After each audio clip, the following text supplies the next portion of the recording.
Perkenalkan, nama saya Devi Permatasari dengan NIM 2110409030. Nah, di sini saya akan menjelaskan tentang manajemen peserta didik dengan sistem zonasi.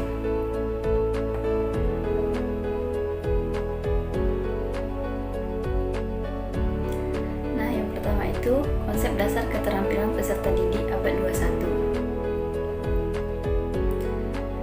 Perkembangan dunia abad 21 ditandai dengan pemanfaatan teknologi informasi dan komunikasi dalam segala segi kehidupan, termasuk dalam proses pembelajaran, kemampuan berpikir kritis, memecahkan masalah, dan berkolaborasi menjadi kompetensi penting dalam memasuki kehidupan abad 21. Di antara bentuk-bentuk keterampilan pembelajaran dalam abad 21 yang meliputi yang pertama, critical thinking, yang kedua, creative thinking, yang ketiga, collaboration, dan yang keempat, communication.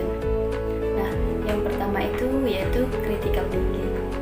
Critical thinking ini merupakan kemampuan untuk memahami sebuah masalah yang rumit, mengkoneksikan satu informasi dengan informasi lain, sehingga akan muncul berbagai perspektif dalam menemukan problem solving.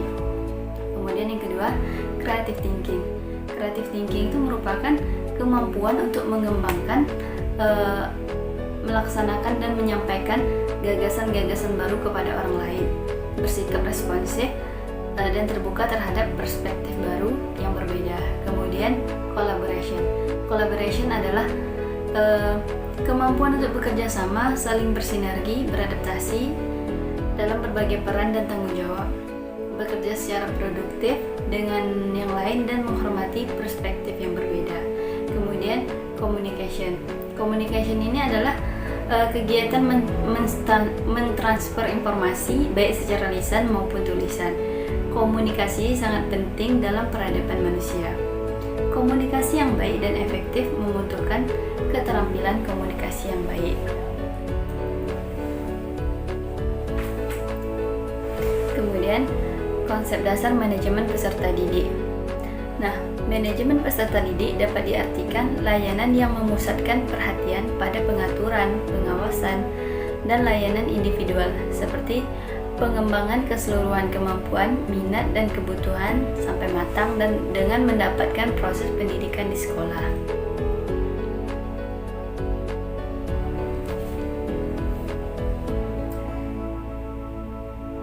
Selanjutnya yaitu penerimaan peserta didik baru.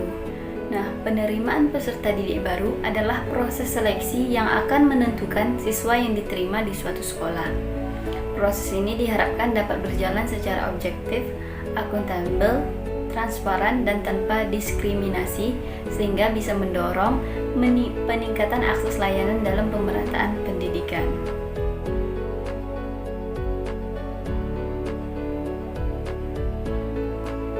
Selanjutnya, orientasi dan pengelompokan peserta didik baru.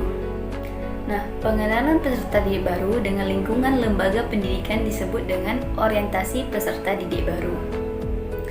Orientasi peserta didik baru bertujuan untuk mengenali potensi diri siswa baru, membantu siswa baru beradaptasi dengan lingkungan sekolah, menumbuhkan motivasi, semangat, dan belajar yang efektif, mengembangkan interaksi positif antar siswa dan warga sekolah lainnya. Nah, sedangkan pengelompokan peserta didik adalah bentuk pengklasifikasian peserta didik berdasarkan kepada karakteristik yang sama untuk mempermudah jalannya pembelajaran. Menurut Yagar, dalam pengelompokan peserta didik didasarkan atas dua fungsi, yaitu fungsi integrasi dan fungsi perbedaan. Fungsi integrasi yaitu pengelompokan berdasarkan kesamaan-kesamaan peserta didik. Pengelompokan ini berdasarkan jenis kelamin, umur, dan sebagainya. Pengelompokan berdasarkan fungsi ini menghasilkan pembelajaran yang bersifat klasikal.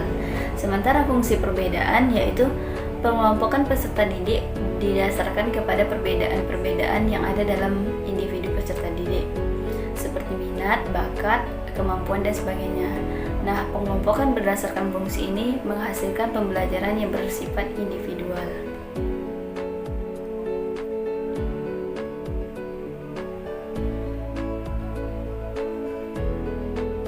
Kemudian, penerimaan peserta didik baru dengan sistem zonasi. Nah, dalam pasal 15 Permendikbud nomor 17 tahun 2017 tentang bagaimana menerapkan sistem zonasi. Kebijakan zonasi adalah sistem penerimaan peserta didik berdasarkan radius dan jarak.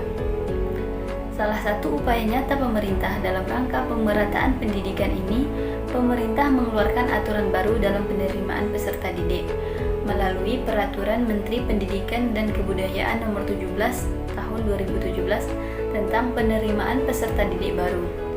Yang di dalam Permendikbud tersebut diatur mengenai sistem zonasi yang harus diterapkan sekolah dalam menerima calon peserta didik baru. Berdasarkan Permendikbud nomor 17 tahun 2017, dengan menerapkan sistem zonasi, sekolah yang diselenggarakan oleh pemerintah daerah wajib menerima calon peserta didik yang berdomisili pada radius zona terdekat dari sekolah paling sedikit sebesar 90% dari total jumlah peserta didik yang diterima.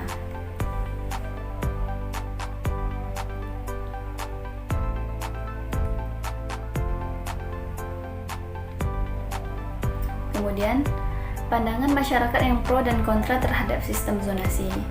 Yang pertama, pandangan masyarakat yang pro. Menurut Martono di dalam jurnalnya, bahwa bagi siswa, kesulitan biaya ke bimbel dan mendapat nilai tinggi untuk masuk sekolah yang diinginkan sudah tidak menjadi rintangan lagi. Tidak adanya kekhawatiran menempuh perjalanan jauh untuk dapat ke sekolah karena keterbatasan kepemilikan alat transportasi. Bahkan jarak dari rumah ke sekolah dapat ditempuh hanya dengan berjalan kaki. Dalam hal ini, zonasi menunjukkan kapasitasnya untuk membantu mendorong akses siswa yang berasal dari kelas sosial rendah yang selama ini hanya kelas sosial menengah ke atas saja, sebagaimana yang telah terjadi selama kurun waktu 1 dekade terakhir.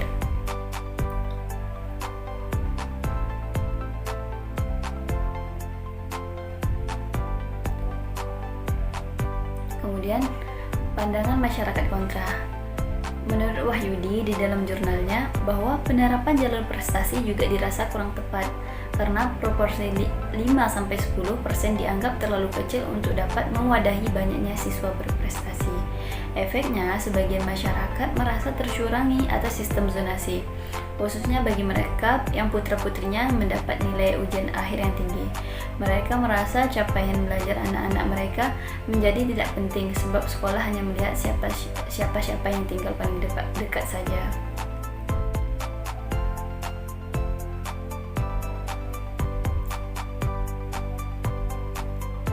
Kemudian, solusi terhadap fenomena persoalan kebijakan penerimaan peserta didik baru dengan sistem zonasi. Nah, tentunya dengan adanya sistem zonasi pasti ada dari pihak masyarakat memiliki pandangan pro dan kontra terkait dengan penerimaan peserta didik baru. Nah, jalur zonasi, maka solusinya itu ada baiknya pemerintah menjamin mutu sekolah-sekolah di berbagai daerah di Indonesia. Dan penerapan sistem zonasi perlu disesuaikan dengan kondisi dari setiap daerah karena kondisi geografis yang berbeda-beda di setiap daerah. Namun tetap mendasarkan pada prinsip mendekatkan jarak tempat tinggal siswa dengan sekolah.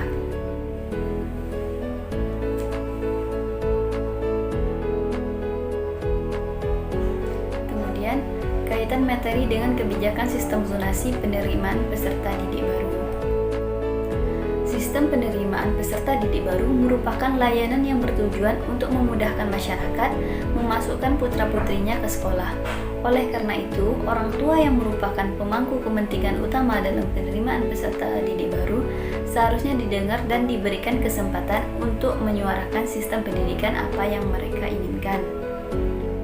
Nah, secara umum, rancangan sistem penerimaan peserta didik baru akan bergantung pada tujuan pemerintah. Rancangan sistem penerimaan peserta didik baru yang ditujukan untuk mengurangi segregasi akan berbeda dengan yang didesain untuk meningkatkan efisiensi pembelajaran.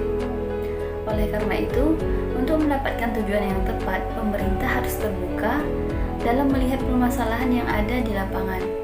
Dalam konteks penerimaan peserta didik baru, pemerintah harus memprioritaskan sistem yang efisien dan mengakomodasi kebutuhan masyarakat.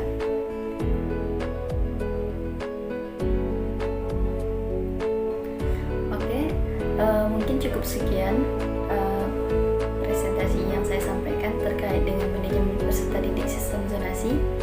Kita sama-sama berharap semoga dengan adanya sistem zonasi ini lebih mempermudah peserta didik, dan adanya pro dan kontra semoga cepat segera bisa menemukan solusinya bagi kita semua, sehingga tidak ada kesusahan dalam penerimaan peserta didik baru. Saya mohon maaf apabila terdapat kesalahan. Wa akhir kalam. Wassalamualaikum warahmatullahi wabarakatuh.